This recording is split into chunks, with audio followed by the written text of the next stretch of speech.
গঠনের জন্য, পিতা পুত্রের জন্য নসিহত, অভিভাবক তার অধীনস্থের জন্য, ইমাম তার মুসল্লির জন্য, খতিব তার সমস্ত মুসলমান সমস্ত লোকদেরকে নিয়ে কি নসিহত করবে, ওসিয়ত করবে, আল্লাহ পাক রব্বুল আলামিন সূরা লোকমানে বিশদ বর্ণনা দিয়েছেন। তার মধ্যে থেকে গুরুত্বপূর্ণ একটা বর্ণনা যেটা আমি আপনাদের সামনে তেলাওয়াত করেছি, হযরত লোকমান হাকিম সন্তানের উদ্দেশ্যে ওয়াজ করতেছেন। ক্বালা লোকমানু লিইবনিহি ওয়া হুয়া ইয়াইদুহু ইয়া বুনাইয়া লা তুশরিক বিল্লাহ। আল্লাহ বলেন, লোকমান তার সন্তানকে ওয়াজ করতে যাইয়া সন্তানকে ডাক দিয়ে বলে, হে বৎস, তুমি শিরক করিও না, ইন্নাশ শিরকা লাযুলমুন আযীম। শিরক হলো বড় জুলুম, এই শিরক তুমি করিও না। কেন শিরক করলে আল্লাহর সাথে বিদ্রোহ করা হয়।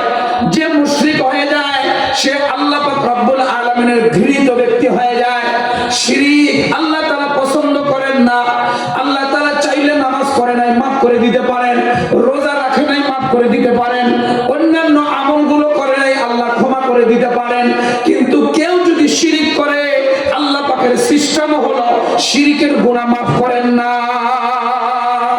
যিনি শাফিউল মুজনিমিন রাহমাতুল লিল আলামিন, ইমামুল আম্বিয়া, সাইয়্যিদুল আম্বিয়া, নবী মুস্তাফা, নবী মুস্তাফা, শাফিয়ে আযম, নবী আকরাম, সরওয়ারে দো জাহান, খাতামুন নবিয়্যিন, সিরাজাম মুনীরা, বাশীরা ওয়া নাযীরা। সবাই পড়ুন সাল্লাল্লাহু আলাইহি ওয়াসাল্লাম। প্রথম বার্ষিক তাফসীরুল কোরআন মাহফিলে আমি আপনাদের সম্মুখে কোরআনে মাজিদের 114টা সূরার মধ্যে থেকে 31 নম্বর সূরা সূরা লোকমান মাক্কিয়া, এই সূরার আয়াতে কারিমা তেলাওয়াত করেছি। নবী করিম সাল্লাল্লাহু আলাইহি ওয়াসাল্লামের অসংখ্য অগণিত আহাদিসে মোবারকাত থেকে একটা লম্বা হাদিসের অংশ বিশেষ তেলাওয়াত করেছি। আল্লাহ পাক রব্বুল আলামিন যারা তৌফিক দান করেন অল্প সময়ে অতীব জরুরি কথা, দ্বীনি দিক নির্দেশনামূলক কথা, হেদায়েতের কথা ইখলাসের সহিত বলা, শ্রবণ করা, তদ অনুযায়ী আমাদের জীবনকে পরিচালিত করে মুসলমান হয়ে কবরে যাওয়ার তৌফিক দান করেন। জোরে বলেন আমিন। আরো জোরে বলেন আমিন। আমাদের বিশেষ টার্গেট, যেটা আমাদের কর্তৃপক্ষ আমাদেরকে জানিয়েছেন, যে এই মসজিদে মুসল্লি কম হয়, এই মসজিদে নামাজি লোক একটু কম হয়, বিশেষ করে ফজরে অনেক কম হয়, মুরব্বীরা থাকে, যুবকরা একেবারেই নাই। যুবকদের উদ্দেশ্যে আমি কিছু কথা বলতে চাই অল্প সময়ের জন্য। আল্লাহ তাআলা যেন আমাদের যুবকদেরকে পরিবর্তন করায় দেন। জোরে বলেন আমিন। যদি যুবক পরিবর্তন হয় তাহলে সমাজ পরিবর্তন হবে। যদি এই যুবক মুসলমান হয়, যুবক যদি তাহাজ্জুদ গুজার হয়, যুবক যদি ফজরের সামনে কাতারে নামাজ পড়নেওয়ালা হয়, তাহলে নিঃসন্দেহে এই সমাজ পরিবর্তন হবে। এই সমাজে ইসলামী একেবারে আবহাওয়া চালু হয়ে যাবে। এই সমাজে কোনো আর ফেন্সিডেল কোড থাকবে না, এই সমাজে নিশাখোর থাকবে না, এই সমাজে কোনো বেপরদা নারী থাকবে না। এই সমাজটা একটা ইসলামী সমাজে পরিণত হবে। আমরা চাই কি চাই না? জোরে বলেন। আমরা চাই। কেন? এখন ইসলামের জোয়ার চলতেছে, এখন ইসলামের কথা, ইসলামের সবকিছু নিয়ম তাহাদিব তামাদ্দুন, এটা আমরা সমাজে, ফ্যামিলি, একেবারে আমরা রাষ্ট্র পর্যন্ত কায়েম করতে চাই। রাজি আছেন না নাই? জোরে করে বলেন। এই জন্য আমাদের প্রত্যেককে এই উর্বর সিচুয়েশন, এই পরিস্থিতিটাকে আমরা কাজে লাগাইতে হবে। এক সময় তো আমাদের এমন ছিল যে তাফসীরুল কোরআনের মাহফিলের নাম শুনলে আমাদের অনুমতি যাওয়া লাগতো প্রশাসনের কাছে, অনুমতির জন্য কোন নেতার কাছে ধর্ণা দেওয়া লাগতো। আমরা কোরআনের কথা বলবো, মুসলমানের এরিয়ায় আমরা সুন্নতের কথা বলবো, দিন জিন্দার কথা বলবো, দিন কায়েমের কথা বলবো। ও যে নামাজ পড়ে না, ও যে মুতেও পানি নেয় না, ওই প্রশাসনের কাছে আমার অনুমতি নিতে দেওয়া লাগবে। এমন একটা পরিবেশকে আল্লাহ তাআলা চেঞ্জ করে এখন কোরআনের পরিবেশ দিয়েছে। চিৎকার করে যুবকরা বলো, এই সমাজকে আমরা কোরআনের সমাজে পরিণত করবো তো ইনশাআল্লাহ। ইনশাআল্লাহ। এজন্য আমি আপনাদের সামনে সূরা লোকমানের আয়াত পড়েছি। সূরা লোকমান সূরা, এটা মাক্কিয়া। কোরআনে কারীমের ব্যাপারে আমরা একটা গুরুত্বপূর্ণ বিষয় খেয়াল রাখবো, সেটা হলো কোরআনে মাজিদে প্রায় 6666টা আয়াত রয়েছে। যুবক তোমরা বসো, তাহলে অনেক সুন্দর হবে। তোমরা একটু মেহরবানি করে বসো, অপরকে বসায় দাও। আমাদের জন্য যেহেতু প্রোগ্রাম, আমরা তো উপকৃত হবো, এই জন্য আমরা একটু মেহরবানি করে বসি। তাফসীরুল কোরআন যেহেতু, আমরা কোরআন থেকে কথা বলবো ইনশাআল্লাহ। সূরা লোকমান মাক্কিয়া, এটা তো কোরআনে মাজিদের সূরা 6666টা। আল্লাহ পাক রব্বুল আলামিন 114টা সূরা রেখেছেন।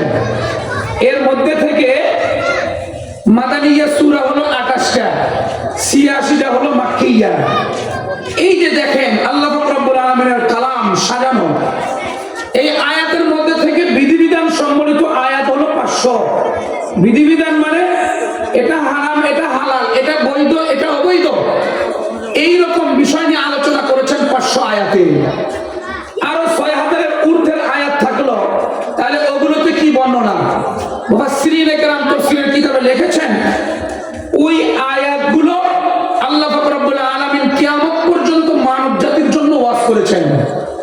ওয়াজের ধরন 3 রকম। 6000-এর ঊর্ধ্বের আয়াতে আল্লাহ মানব জাতির জন্য ওয়াজ করেছেন, কিন্তু ওয়াজের ধরন 3 রকম। 1 নম্বর ধরনের নাম তাফসীরের ভাষায় বলা হয় তাযকির বিআলা ইল্লাহ, আল্লাহর কুদরতের বর্ণনা দিয়ে জাতির উদ্দেশ্য ওয়াজ করেছেন।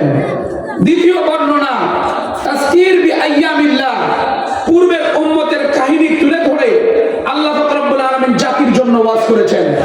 3 নম্বর আল্লাহ পাক রব্বুল আলামিনের পদ্ধতি তাযকির লিমা বাদাল মাউত, মৃত্যুর পরের জগৎ নিয়ে আল্লাহ পাক রব্বুল আলামিন মানুষকে ভীতি প্রদর্শন করেছেন, সুসংবাদ দিয়েছেন জান্নাতের, আবার জাহান্নাম থেকে ভীতি প্রদর্শন করেছেন।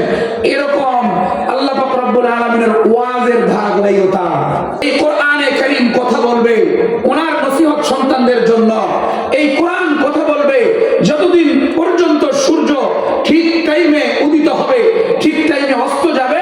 এই কোরআন যুবকদের জন্য, সমাজ গঠনের জন্য, পিতা পুত্রের জন্য নসিহত, অভিভাবক তার অধীনস্থের জন্য, ইমাম তার মুসল্লির জন্য, খতিব তার সমস্ত মুসলমান সমস্ত লোকদেরকে নিয়ে কি নসিহত করবে, ওসিয়ত করবে, আল্লাহ পাক রব্বুল আলামিন সূরা লোকমানে বিশদ বর্ণনা দিয়েছেন।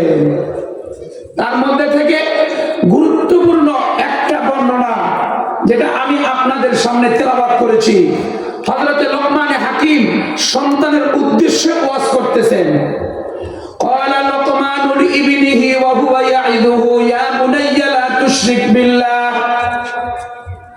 আল্লাহ বলেন, লোকমান তার সন্তানকে ওয়াজ করতে যাইয়া সন্তানকে ডাক দিয়ে বলে, হে বৎস, তুমি শিরক করিও না, ইন্নাশ শিরকা লাযুলমুন আযীম, শিরক হলো বড় জুলুম, এই শিরক তুমি করিও না। কেন? শিরক করলে আল্লাহর সাথে বিদ্রোহ করা হয়। যে মুশরিক হয়ে যায় সে আল্লাহ পাক রব্বুল আলামিনের ঘৃণিত ব্যক্তি হয়ে যায়। শিরক আল্লাহ তাআলা পছন্দ করেন না। আল্লাহ তাআলা চাইলে নামাজ পড়ে নাই, মাফ করে দিতে পারেন, রোজা রাখে নাই, মাফ করে দিতে পারেন, অন্যান্য আমলগুলো করে নাই, আল্লাহ ক্ষমা করে দিতে পারেন। কিন্তু কেউ যদি শিরক করে, আল্লাহ পাকের সিস্টেম হলো শিরকের গুনাহ মাফ করেন না। এটা বড় অপরাধ, এই অপরাধ আল্লাহ তাআলা ক্ষমা করেন না। এখন আপনার প্রশ্ন হইতে পারে, শিরককে কেন ক্ষমা করবে না? শিরককে কেন ক্ষমা করবে না? আমরাই তো শিরককে ক্ষমা করি না, তাহলে আল্লাহ কেন ক্ষমা করবেন? উদাহরণ আর মিসাল দিলে আমরা ভালো করে বুঝবো। আসুন, আমাদের এই সমাজের মধ্যে একজন লোক, সে নতুন করে বিবাহ করেছে। বিবাহের পরে 1 সপ্তাহ 2 সপ্তাহ যাওয়ার পর এখন নতুন তার মিসেস রান্না বান্না চালু করেছে সংসারে। প্রথম রান্না বান্না শুরু করেছে, দেখে যে প্রথম দিন একটু ঝাল বেশি হয়েছে। স্ত্রী তখন সরি বলেছে, যেভাবে বলতে হয় সেভাবেই যখন বলেছে তো ক্ষমা করে দিয়েছে, আগামীকাল সুন্দর হবে। আগামীকালকে আবার হলুদ বেশি হয়ে তিতা হয়ে গেছে। এরপরেও যখন সরি বলেছে যে আমি নতুন শুরু করেছি, আজকে ঠিক হয়ে যাবে, পরে যখন আবার শুরু করেছে এটা ঠিক হয়ে যাবে, ক্ষমা করে দিয়েছে। তৃতীয় দিন আবার দেখে যে আজকে লবণও দেয় নাই, হলুদও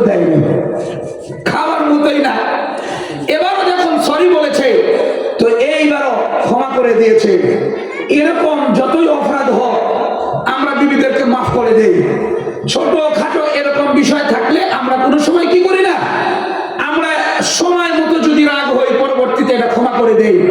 কিন্তু পঞ্চম দিন যে এই ব্যক্তি দেখে যে তার বাড়ির পাশে চাচাতো ভাইয়ের সাথে বসে বসে তার মিসেস তার বিবি গল্প করতেছে, একেবারে খুশ গল্পে মাতোয়ারা হয়ে গেছে, বলেন তো এটা কখনো ক্ষমা করবে? এটা কেউ ক্ষমা করবে না। এই শিরক কখনো কেউ পছন্দ করে না। স্বামী বলতে চায় লবণ বেশি দিয়েছো মাফ করে দিলাম, হলুদ বেশি দিয়েছো মাফ করে দিলাম, আবার লবণও দেও নাই হলুদও দেও নাই ক্ষমা করে দিলাম, কিন্তু তুমি পরকীয়া আমার চাচাতো ভাইয়ের সাথে করবা, এই শিরক আমি বরদাস্ত করব না, এক মিনিট আমার বাড়িতে থাকার তোমার অধিকার না। এই কথা কোন ঠিক না বেটি? তাহলে আল্লাহ পাক রব্বুল আলামিন আমাদেরকে খাওয়ায়, আল্লাহ তাআলা আমাদেরকে পান করান, আল্লাহ পাক রব্বুল আলামিন আমাদেরকে এই সুন্দর জীবন দিয়েছেন, এই সুন্দর স্বাস্থ্য দিয়েছেন।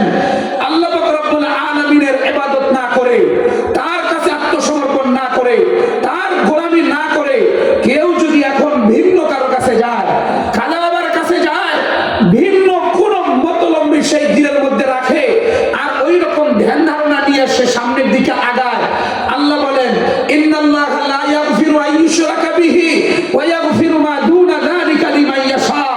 শিরকের গুনাহ বাদ দিয়া আমি চাইলে সব গুনাহ মাফ করে দিব, কিন্তু শিরকের গুনাহ আমি মাফ করব না। জোরে কোন আল্লাহু আকবার। এটা আল্লাহ পাক রব্বুল আলামিনের অভ্যাস। আল্লাহ তাআলা শিরকের গুনাহ মাফ করবেন না। এর কারণ এটাই যে শিরক আপনাকে একেবারে ধ্বংস করে দেয়, শিরক আপনাকে মূল থেকে একবারে উৎপাটন করে দেয়, আপনাকে রাখি না। এজন্য যুবকদেরকে বলবো, যুবক এই সূরা লোকমান নিজের একজন এমন যোগ্য পিতা যে তার সন্তানদেরকে ওসিয়ত করেছেন, আল্লাহ কোরআনের আয়াত বানায় দিয়েছেন, কোরআনের আয়াত বানায় দিয়েছেন। আমিও তোমাদেরকে সন্তানের মতো, কাউকে ভাইয়ের মতো আমি অনুরোধ করব, কোন শিরকের সাথে জড়িত থাকা চলবে না। কোন কারো কাছে যায় মঙ্গল চাওয়া, কারো কাছে যায় ধর্ণা দিয়া এই দিন জিন্দা করা, কারো কাছে যাইয়া সমঝোতা করে ইসলামকে ওই জায়গায় আমি বলন্ডিত করব, এমন দুঃসাহস কোন যুবক নেবে না। যুবক তৌহিদের পক্ষে থাকবে, যুবক ইসলামের পক্ষে থাকবে, যুবক কোরআনের পক্ষে থাকবে। 10 জন যুবক দাঁড়াবে তো ওই এরিয়ায় ইসলাম কায়েম হয়ে যাবে। কথা বলো ঠিক না ঠিক? তাহলে এবার বলতে হয় আল্লাহ পাক রব্বুল আলামিনের কোরআনে মাজিদের সূরা 18 নম্বর সূরা কাহফ। সূরা কাহফ আল্লাহ পাক রব্বুল আলামিন নাম রেখেছেন গুহা। আসহাবে কাহফ গুহাবাসী। এই গুহায় কারাই গিয়েছিল, কারাই ঘুমাইছিল? ওই 7 জন যুবক গিয়েছিল। 7 জন যুবক গুহায় কেন গেল? এই যুবকরা শিরকের বিরুদ্ধে তাদের আন্দোলনরত ছিল। আমরা শিরক করব না, পূজা করব না, মূর্তির কাছে আশ্রয় নিব না, কোন মেলায় যাইয়া পুত্তলিকদের সঙ্গে আমাদের কোনো আনন্দ উল্লাস হবে না। এমন একটা পরিবেশ ছিল যে পুরা রাষ্ট্র শিরক করত, রাষ্ট্রের পুরা কিছু সবকিছুকেই মজবুত করে রাখা হয়েছিল এটা শিরকের উপরে করে, শিরক দিয়েই সবকিছু চলতো। রাষ্ট্রীয় ভাবে নিরাপত্তা দিয়া একটা বিরাট মেলার আয়োজন করা হয়েছে, যেই মেলায় মূর্তি দেখানো, মূর্তি প্রদর্শনী করা, মূর্তি নিয়ে চর্চা করা, মূর্তির মহড়া দেওয়া ওই মেলার ছিল মূল উৎসব। বলেন এখন এই জায়গায় যারা যাবে, সমর্থন করবে, নিজেকে যোগদান করাবে, ব্যস্ত করাবে, নিঃসন্দেহে সে মুশরিক হবে, তার আর ঈমানের কোনো অংশ থাকবে না, মুসলমানিত্ব সে রাখতে পারবে না।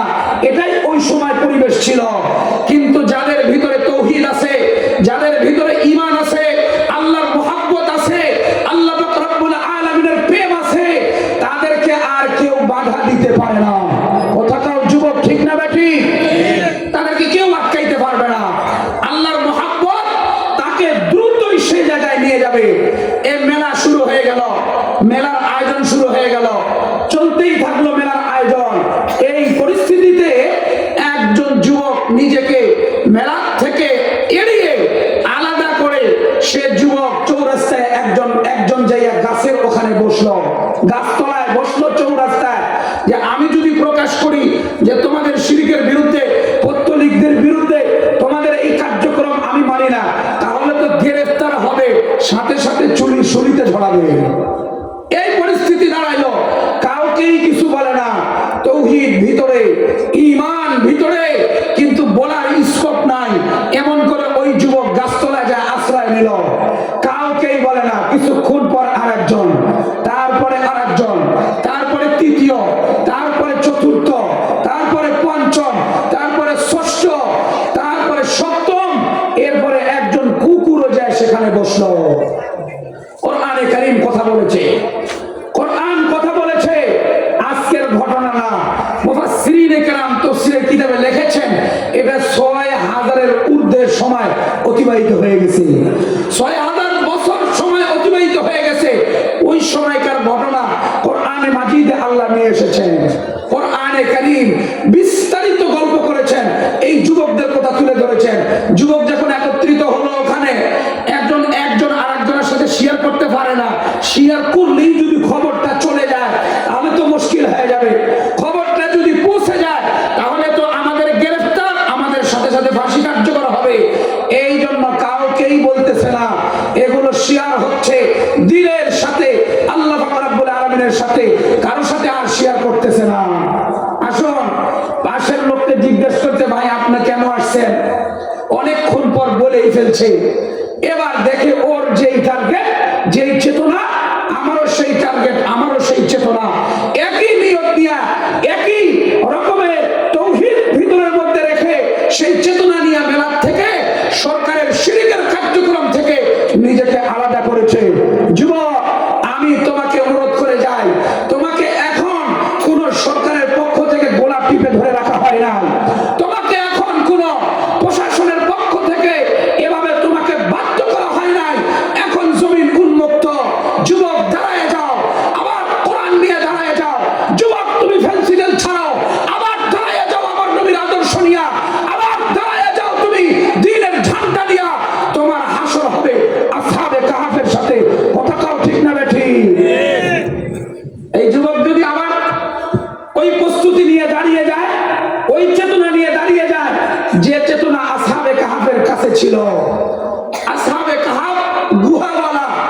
এবার একজন দুইজন কথা বলতে বলতে দেখে ৭ জনই এরা এই দেশের শিরক, এই দেশের পত্তলিকদের বিরুদ্ধে অবস্থান নিয়ে, তৌহিদ ঈমানের মধ্যে বড় পুختতা নিয়ে তারা এবার পথ চলা শুরু করেছে। এবার তো মেলা শেষ হয়ে গেল, সন্ধ্যা ঘনিয়ে আসলো, এবার রাত হতে যাচ্ছে। এবার কি করবে? ৭ জন মিলে চেষ্টা করলো যে আমরা কোথায় আশ্রয় নিব। কিন্তু কোথায় আশ্রয় নিবে? আল্লাহ পাক রব্বুল আলামিনের মঞ্জুর, তোমাদের দিলের মধ্যে আমার প্রেম, আমার প্রেম আর আমার তৌহিদ নিয়ে তোমরা চলো। রাষ্ট্রের পুরা বিরুদ্ধে তোমরা ৭ জন পদক্ষেপ নিয়েছ, কিন্তু দিলের মধ্যে আমার প্রেম। আমি আসমান থেকে ফয়সালা করব, তোমরা কোথায় অবস্থান নিবা, কোথায় ঘুমাবা, কোথায় কি করবা, এটার পরিস্থিতি সব কিছু আমি আল্লাহ আসমান থেকে সাপ্লাই দিব। যখন আল্লাহু আকবার। বন্ধু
তাহলে 7 জনেই হবে, এত লোক লাগবে না। সাউন্ড কমায় না, একটু বাড়াই দাও। এত লোক লাগবে না, ওই অল্প কয়েকজনই হবে। কিন্তু অল্প কয়েকজনের চেতনা কি হবে? চেতনা হবে আমার আল্লাহর দ্বীন এই জমিনে কায়েম হবে। কথা ঠিক আছে তো যুবক ভাইরা? আল্লাহর দ্বীন আল্লাহর জমিনে কায়েম হবে। এই কোরআন দিয়া আমাদের দেশের সমস্ত কিছু পরিচালনা হবে। কথাটাও ঠিক না ভাই? ঠিক। এই চেতনা নিয়ে যদি সামনের দিকে আগায়, তাহলে এই যুবক যদি 7 জন হয়, 10 জন হয়, তাহলে এই এরিয়ায় আর কোনো বেপরদা নারী দেখা যাবে না, আর কোনো নিশাখোর কাউকেই দেখা যাবে না, মদখোর নিশাগ্রস্ত কাউকেই দেখা যাবে না। এই মসজিদ প্রত্যেকটা নামাজের সময় ভরপুর থাকবে। যখন দেখবে যে নাতি 5 ওয়াক্ত নামাজ মসজিদে পড়ে, তো দাদার তো আর বেনামাজি হওয়ার সুযোগ নাই। কথা কাও ঠিক না বেটি? যখন দেখবে যে আমার নাতি তো দেখি ফজরের সামনে কাতারে, তো বুড়া দাদা কেমনে ঘুমায়া নাক ডেকে ডেকে সময় পার করবে? হবে না। অবশ্যই সেও প্রস্তুতি নিবে যে না, আমাকেও আগাইতে হবে, কেন আমারও তো এক সময় আজরাইল ডাক দিয়ে দিতে পারে। যুবক যেহেতু নামাজের জন্য আগাইছে, তো আমি পিছাবো কেন? আল্লাহ পাক রব্বুল আলামিনের বিশেষ বান্দা হযরতে লোকমান হাকিম সন্তানকে এই ওসিয়ত করলেন। আমরা যুবকদেরকেও এই ওসিয়ত 1 নাম্বার করলাম, যুবক শিরক থেকে নিজেকে বিরত রাখবে তো ইনশাআল্লাহ। যুবক হাত উঠায় দেখাও, কোন শিরককে আমরা প্রশ্রয় দিব না। নারায়ে তাকবীর। যুবকের আওয়াজটা তো কম কেন? নারায়ে তাকবীর, লিল্লাহি তাকবীর। 1 নাম্বার এই সবক সূরা লোকমানে লোকমান হাকিমের কথা আল্লাহ পাক রব্বুল আলামিন তুলে ধরেছেন। আরেকটা নসিহত করেন, ইয়া বুনাইয়া আকিমিস সালাত ওয়া'মুর বিল মা'রুফি ওয়ানহা আনিল মুনকার ওয়াসবির আলা মা আসাবাক ইন্না যালিকা লামিন আজমিল উমুর। হে বৎস, তুমি নামাজ কায়েম করো। সন্তানকে লোকমান হাকিম ওসিয়ত করতেছে, তুমি নামাজ কায়েম করো। যুবকরা নামাজ কায়েম করতে হবে কিনা বলো? নামাজ কায়েম করতে হবে। আমি যেমন করব, আমার বন্ধু সার্কেলকেও পড়াবো। তারা নামাজ না পড়ে যদি সময় কাটায়, দ্বিতীয়বার তার সাথে আমার ঘোরাফেরা হবে না, তার সাথে আমার আর মত বিনিময় হবে না। যে নামাজ পড়ে না, সে হলো আল্লাহর ফরমানের বিরোধিতা করে, তার সাথে আমার দোস্তি থাকতে পারে না। যার সাথে আমাদের দোস্তি হবে, সে হলো নামাজি, সে হলো যাকাত দেনেওয়ালা, দ্বীনকে পরিপূর্ণভাবে সে নিজের মধ্যে, পরিবারে, সমাজে এটা কায়েম করেওয়ালা। কথা ঠিক না? ঠিক। তাহলে আল্লাহ পাক রব্বুল আলামিন তার কথা তুলে ধরলেন, সন্তানের ওসিয়ত করতেছেন যে তুমি নামাজ কায়েম করো। দ্বিতীয়ত ওয়া'মুর বিল মা'রুফি ওয়ানহা আনিল মুনকার, সৎ কাজের আদেশ করবা, অসৎ কাজের নিষেধ করবা। ওয়াসবির আলা মা আসাবাক, বিপদ আসলে পারে সবর করবা, ধৈর্য ধারণ করবা। ও যুবক, যখন তুমি দ্বীনের দাওয়াতের জন্য প্রস্তুতি নিবা, যখন তুমি মানুষের কাছে আমার নবীর সুন্নাহ আর আদর্শ পৌঁছাইতে চাও, যখন মানুষের কাছে বলতে চাও নীতি নৈতিকতার কথা, আমার নবীর সুন্নাহ যখন ছড়াই দিতে চাও, সমাজের মধ্যে ফেন্সিডেলকে দূর করায়া, সমাজের মধ্যে নিশাগ্রস্ত ব্যক্তিকে কোরআনের প্রেমিক বানায় দেওয়া, সুন্নতের প্রেমিক বানায় দেওয়ার জন্য যখন তুমি কাজেরত হবা, তখন তোমার কিছু জটিলতা দেখা দিবে। ওই জটিলতার সময় আল্লাহর দরবারে হাত উঠে দোয়া করবে, আল্লাহর কাছে ফরিয়াদ করে সাহায্য চাবে। এটা হলো সবর। এই সবরের মাধ্যমে তুমি দ্বীনের উপরে অটল হয়ে যাবা। এই সন্তানকে লোকমান হাকিম সুন্দর ওসিয়ত করলেন, যে ব্যক্তি নামাজ কায়েম করে, সৎ কাজের আদেশ অসৎ কাজের নিষেধ, বিপদের সময় ধৈর্য ধারণ করে, আল্লাহ পাক রব্বুল আলামিন বলেন এটা হলো দৃঢ় সংকল্প একটা কাজ। এই কাজ হলো জটিল জটিল কাজ, যেটা আল্লাহ পাক রব্বুল আলামিনের কাছে একটা বড় মর্যাদা রাখে। আল্লাহ তাআলার কাছে বড় মর্যাদা রাখে। সে মর্যাদার জন্য নিজেকে আরো মর্যাদায় বলন্ডিত করলো। এজন্য যুবকদের কাছে আরো 3টা নসিহত আমি রাখতে চাই, যেটা লোকমান হাকিম সন্তানের কাছে করলেন। সেটা হলো নামাজের ওসিয়ত।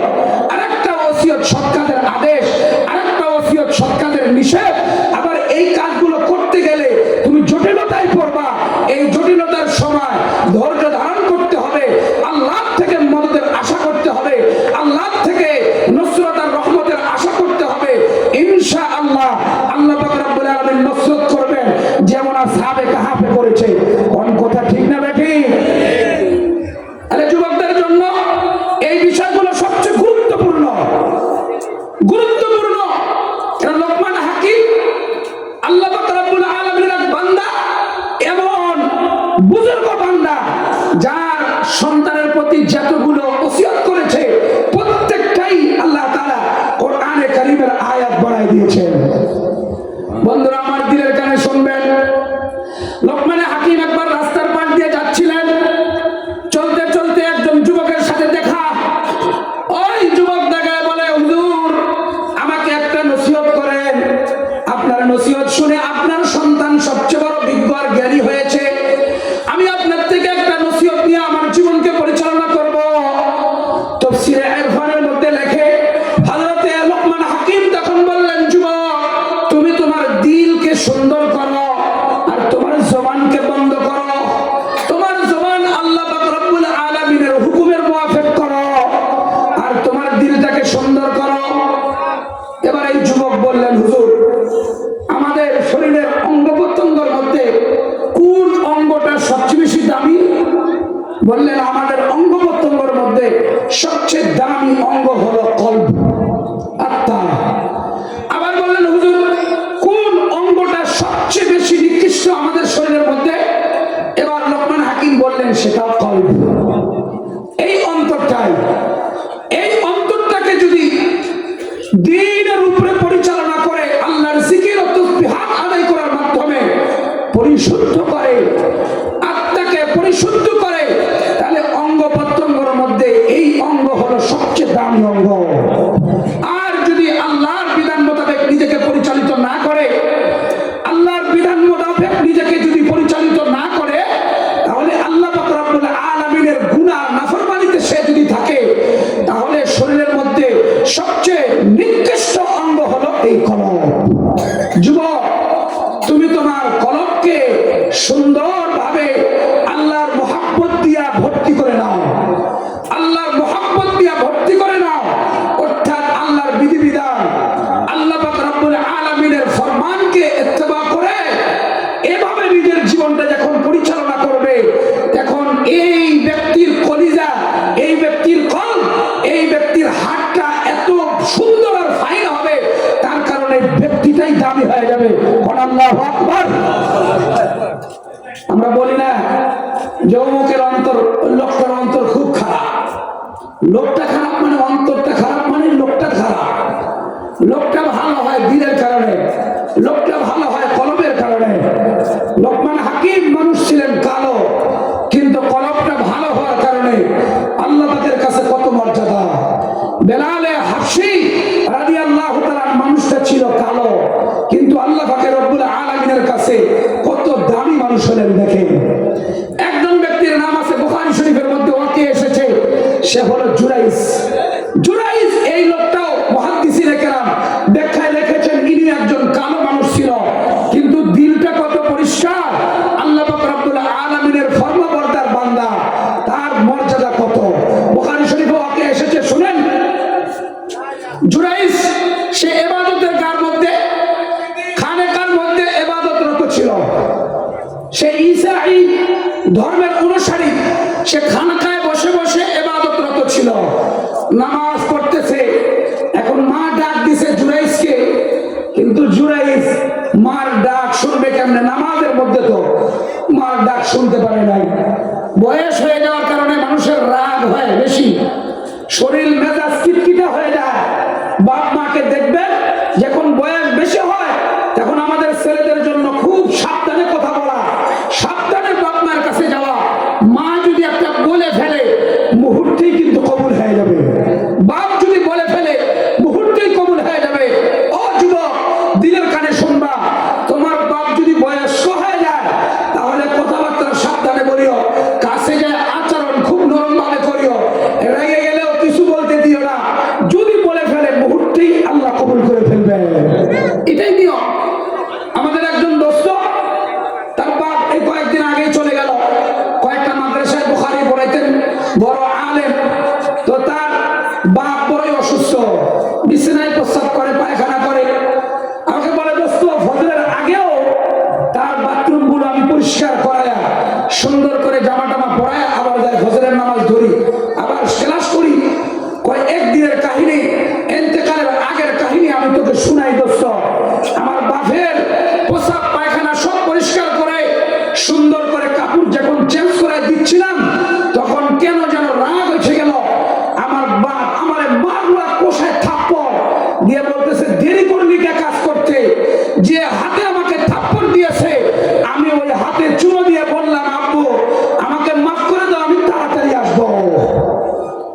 বন্ধুরা আমার দিলের কানে শুনবেন, আমার বন্ধু ডাক দিয়ে বলে, ভাই আমার বাপের চোখে দেখি পানি, আমার বাপ ফোপায় ফোপায় কাঁদতেছে, আমাকে যে থাপ্পড় দিল, আমাকে এমন করে আঘাত করলো, কিন্তু আমি মন খারাপ না করে হাতে চুমা দিলাম।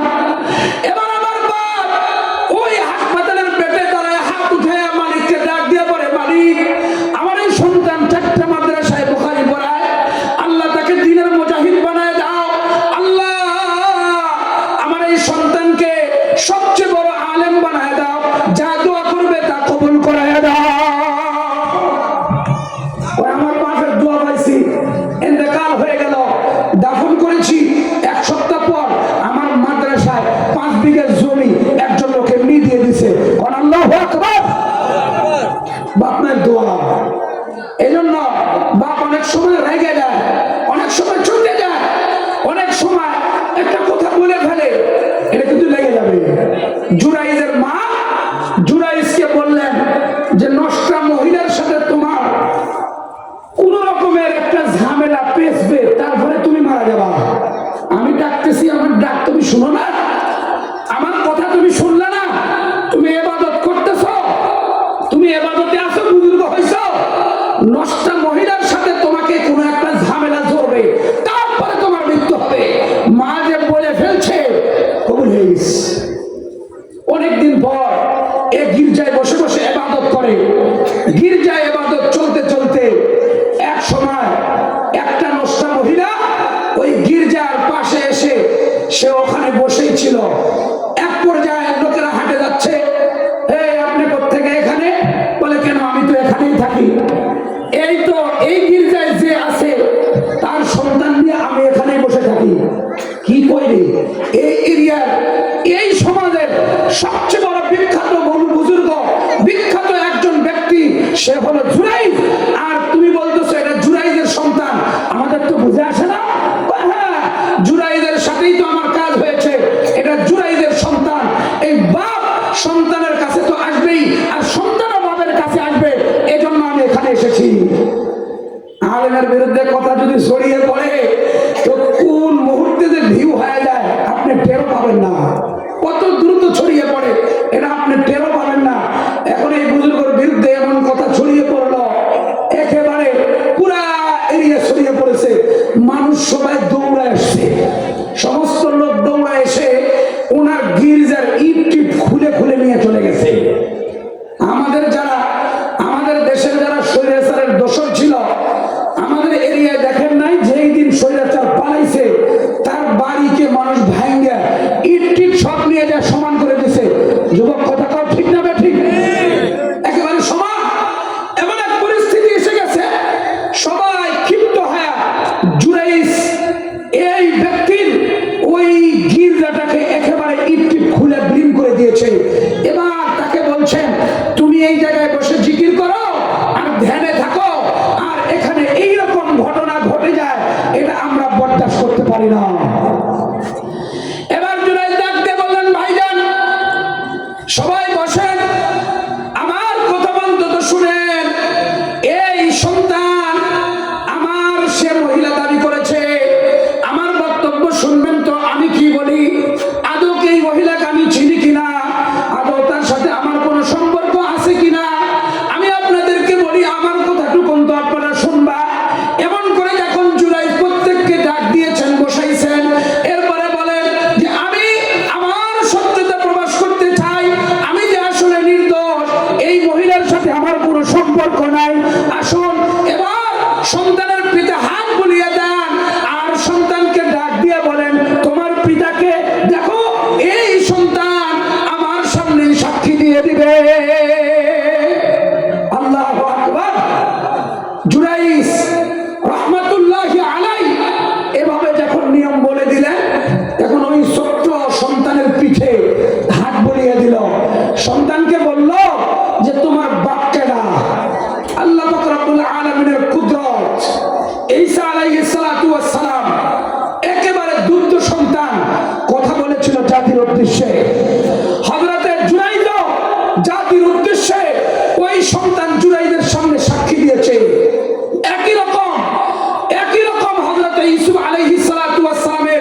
সমস্যা নাই, আপনারা আমার সাথে কোনো ক্ষতি করেন নাই।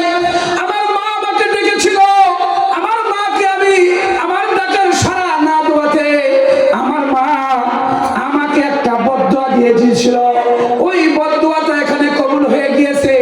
এই জন্যই তো নষ্ট মহিলা সে আমাকে অপবাদ দিয়েছে, কিন্তু আল্লাহর ইবাদত, আল্লাহ তাআলার দাসত্ব আর গোলামিতে ছিলাম, এই জন্য আল্লাহ আমাকে নিজ কুদরতে বাঁচায়া জাতির জন্য আল্লাহ আমাকে বুজুর্গ প্রকাশ করে দিলেন। জোরে কোন সুবহানাল্লাহ। আল্লাহ রাব্বুল আলামিন এই বিশেষ কুদরত তার সামনে প্রকাশ করে দিলেন। আল্লাহ পাকের কুদরত, আল্লাহ পাক রব্বুল আলামিনের বড় কুদরত যে তার বান্দাকে আল্লাহ সেভ করে নিলেন। কিন্তু মার কত বড় পাওয়া, মার দুয়ার কত বড় পাওয়া লেগে গেছে, একেবারে লেগে গেছে। এই জন্য যুবক ভাই, আমি আপনাদেরকে বলি, আপনারা কোন সময়ের জন্য মার বিরোধিতা করা, বাপের বিরোধিতা করা, এটা কোনোদিন মুসলমান যুবকের জন্য বানায় না, ইমানদার যুবকের জন্য বানায় না। লোকমান হাকিমের ওসিয়ত, লোকমান হাকিমের নসিহত যে একজন জান্নাতি যুবক হবে, সে কোন সময়ের জন্য নামাজ ছাড়বে না, সৎ কাজের আদেশ ও সৎ কাজের নিষেধ, এবং সাথে সাথে এই যুবক তার মার জন্য নিবেদিত প্রাণ হবে, বাপের জন্য নিবেদিত প্রাণ হবে। ইনশাআল্লাহ এই যুবক দিয়া আমাদের সমাজকে আমরা ইসলামী সমাজ বানাইতে পারবো। কথা কোন ঠিক না ঠিক? সম্মানিত উপস্থিতি, লোকমান হাকিমের আরো বিশেষ তিনটা বিশেষ ওসিয়ত আছে সন্তানের প্রতি করতেছেন, যেইগুলো খুবই গুরুত্বপূর্ণ। লোকমান হাকিম তার সন্তানকে বলতেছে, ইয়া বুনাইয়া লা তুসাইর খাদ্দাকা লিন-নাস ওয়া লা তামশি ফিল আরদি মারাহা। হযরত লোকমান হাকিম তার সন্তানকে বলতেছে, তুমি অহংকার বশত ঘাড় ঘুরায় নিও না মানুষের থেকে। আমরা অনেক সময় অহংকারের কারণে আমরা ঘাড় ঘুরাই নেই।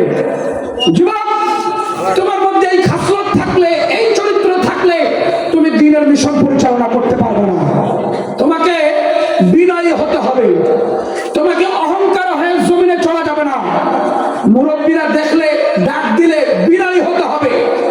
ইমাম, আলেম, মুয়াজ্জিন এনারা ডাক দিলে আমাকে বিনয়ী হতে সামনে যাইতে হবে। লোকমান হাকিম তার সন্তানকে বললেন, অহংকার হয়ে মানুষের থেকে চেহারা ঘুরাই নিবা না। ওয়ালা তামশি ফিল আরদি মারাহা, জমিনে অহংকার দ্বন্দ্ব করে হাঁটিও না। কেন? তোমার চাইতে বিরাট দেহ ফিগার কওমে সাদ, কওমে আমদ, কওমে সামুদ, কওমে আদ কেও আল্লাহ তাআলা পাহাড়ের সাথে আশ্রয় মারছে, 1 মিনিটে শেষ করে দিয়েছে। এজন্য যুবক, তুমি অহংকার করবে না, জমিনে অহংকার করে হাঁটবে না। যে অহংকার করে হাঁটে জমিনে, এই রকম যুবকরা আল্লাহ রাব্বুল আলামিন কখনো দ্বীনের কাজ দেন না, দ্বীনের কাজ কোনো সময় নেয় না।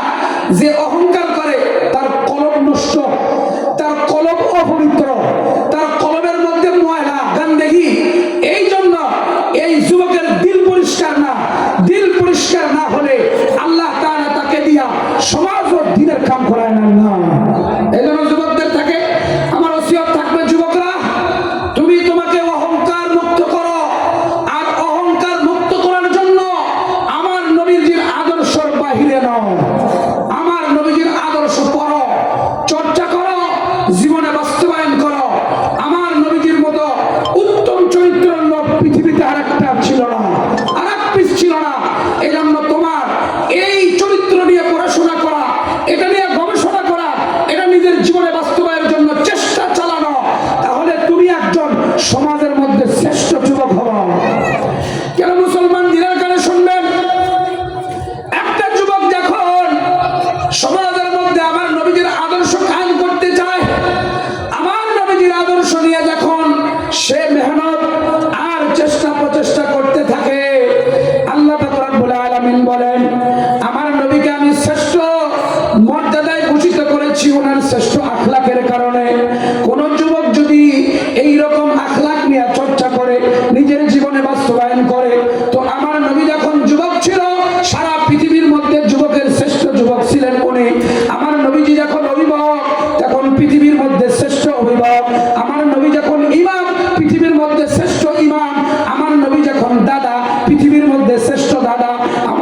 যখন নানা পৃথিবীর মধ্যে শ্রেষ্ঠ নানা, তো আমার নবীজি যেই গুণ নিয়ে চর্চা করবে আমি পৃথিবীর মধ্যে তাকে শ্রেষ্ঠ বানায় দিব। আল্লাহ বড় কুদরত, যেই এটা করবে, মেহনত করার চেষ্টা করবে, তাকে আল্লাহ তাআলা ইজ্জতওয়ালা বানায় দিবেন। যেমন দেখেন না, আপনারা বলেন, দেখেন আপনারা যদি কখনো দেখেন যে কোনো একটা ভালো ডাক্তার, তার কোনো রং ব্যবহার নাই, অহেতুক কোনো টেস্ট দেয় না, এবং খুব ভালো করে যত্ন করে রোগী দেখে, খোঁজ নিয়ে দেখে সে নবীর আদর্শের কিছু গুণাগুণ নিজের জীবনে বাস্তবায়ন করেছে, সে কোরআন সুন্নাহ জ্ঞান রাখে, সে নীতি নৈতিকতা, এই ধর্মীয় শিক্ষার মূল্যবোধ তার ভিতরে আছে, এই জন্য দেখবেন ওই এরিয়ায় সে ভালো একজন ডাক্তার। ইঞ্জিনিয়ারের ব্যাপারটাও তাই, প্রফেসরের ব্যাপারটাও তাই।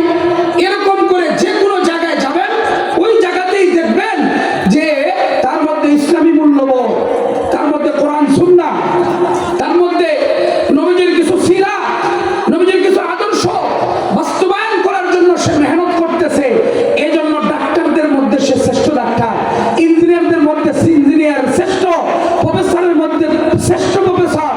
আবার দেখা যায় একটা এরিয়ায় নেতা অনেকগুলো আছে, কিন্তু এই নেতা কোনো সময়ের জন্য দেখা যায় দুর্নীতি নাই, কোনো দুর্ব্যবহার নাই, কটু কথা নাই, কারোর সাথে রং ব্যবহার নাই।